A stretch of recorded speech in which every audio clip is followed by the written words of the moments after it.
Hey, everything is all cooked and prepared, and I have the food in the oven. It's warm, but I want those omelets to be just right, and I got everything cleared. This table was full of food.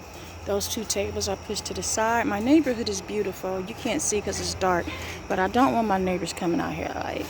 So I had to clean everything up. I got some charcoal here because I used it in here in my fire pit. First time I lit it, I struggled to keep the fire. So what I've learned, I'm still learning how to light a fire pit, is to soak my wood in lighter fluid. And when I put this down here just now, it stayed lit. So I guess I did all right. The boys are playing their video games. My daughter's on the trampoline. So, before COVID hit, I learned to take little vacations by myself, and I don't feel guilty about it.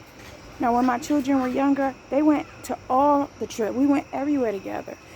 This was the first birthday my 16-year-old had where we weren't on vacation because some reason all of our family vacations landed on his birthday week. So he always felt, we were always out of town. When we went to Disney World, it was, hey, we had his birthday family celebration while we were there.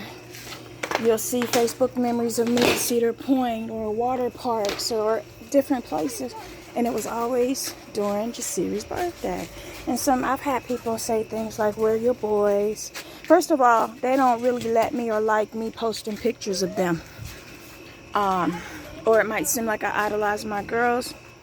Nah, that ain't true. Because I will tell y'all, it was a time when the girls weren't even here. And it was all about the boys. They probably got a lot more than in terms of stuff than the girls got. And the girls get a lot, but because I didn't know any better. So they had Christmas in June and July during their birthdays. And it's so unnecessary. Like, you know what I mean? It's not necessary for me to just overboard, spend. And then the boys like things that cost more than the girls do. One year I bought Jacoby, my 19-year-old. When he was 17, I got him a laptop for Christmas. I didn't know. I went to Black Friday. I spent $198 on a computer. And he told me that it wasn't fast enough for what he was trying to do with his YouTube system. So the next year, which was last year when he was 18, he showed me a computer that was like $1,700. Luckily, I found it the same one for like $900. But I gave him like $600 for Christmas. And every month I would give him gift cards from Walmart with $50 to $100 on them until he had enough for the computer. So he didn't get it until like March. But that's the whole point I'm making. And I still make sure he has stuff under the tree. You know, they like stuff that costs a lot. So they get a little less because I have to spend more. Siri got a basketball hoop for his birthday to the mall and got him it's over there, that little white. His birthday was July 23rd. So the girl's birthday is actually 2 weeks after the boys. Jacoby's is in June. Siri's is July 23rd and the girls is August 4th. So I have all my birthdays right back to back. I took Siri to the mall, spent like $200 and something on him, shoes and an outfit.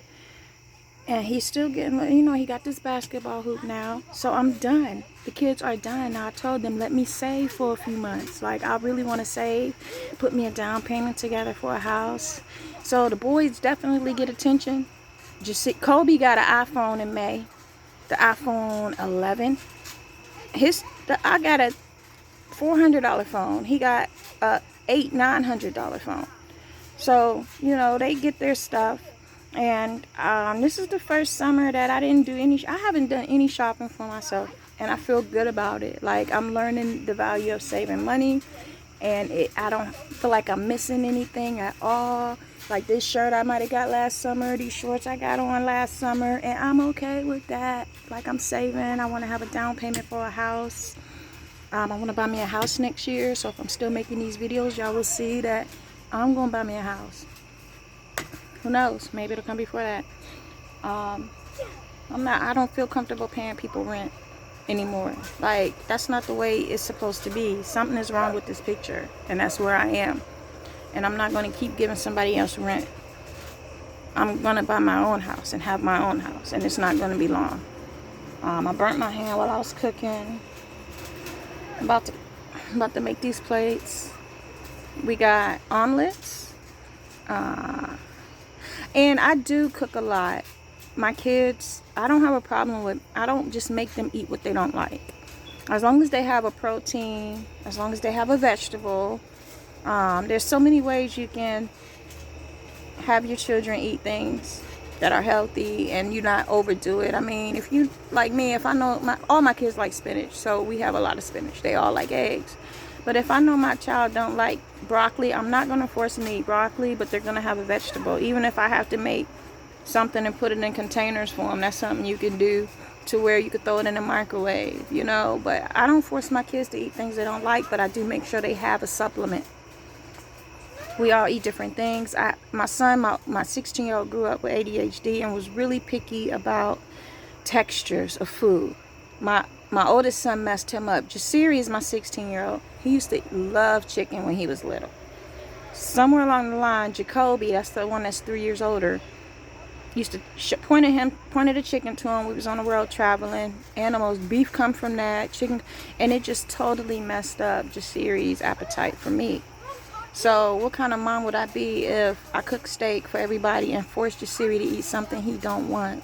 I'm not doing that to him. I'm not devaluing who he is as a person. So if he don't want steak, he'll eat something different. There have been times when he would eat noodles when we would have these meals. Now that he's 16, I don't feel guilty. He will come up in here and make his own food. Sometimes I won't let him. Sometimes I feel disrespected. Sometimes it's like, dude, you don't see I'm in here cooking? Why are you about to throw a pizza in the oven? No. Especially if I know it's something that he likes. The other day, he asked me if I would take him to Taco Bell. And sure, he was going to buy it himself. He went with my dad, made a couple dollars. And normally, I wouldn't necessarily mind, but I was tired. And I was making tacos for dinner, nachos. You saw that I made the Southwestern nachos the other night. So why would I take him to Taco Bell when we're having nachos? It's not happening. I do have boundaries. There are times when I don't mind. I was going to do this dinner yesterday, but he bought pizza. So I said, you know what? I got a lot to do. I got paperwork to get caught up on. So I'll wait till tomorrow. And we had simple meals, but I love cooking. I don't mind doing varieties, buffet style meals. I don't mind that it doesn't really put me out my way because I enjoy doing it. You know what I mean? I'd rather them eat and be happy than to play around with their food. So I generally have something that I know everybody eats, even if I have to cook 5 different things. See, I know how to cook though. I know how to go in the kitchen and whip and dip and do multi. I know how to multi. I know how to proportion what I'm cooking first so that it don't be done an hour before everything else. You know, just that comes with time and experience. So I'm about to get off here. We're gonna eat. Oh, I made omelets, fried potatoes, pancakes. I did it all on the grill. Turkey bacon. I was gonna do grits, but it's not necessary, and I'm tired. And I'm gonna have and pancakes, and I'm gonna have like maybe some yogurt. I might do a half a pancake, a half an omelet. Not much, but go in here and put a movie on and relax and enjoy the rest of my night. Everybody be blessed, and see y'all next time.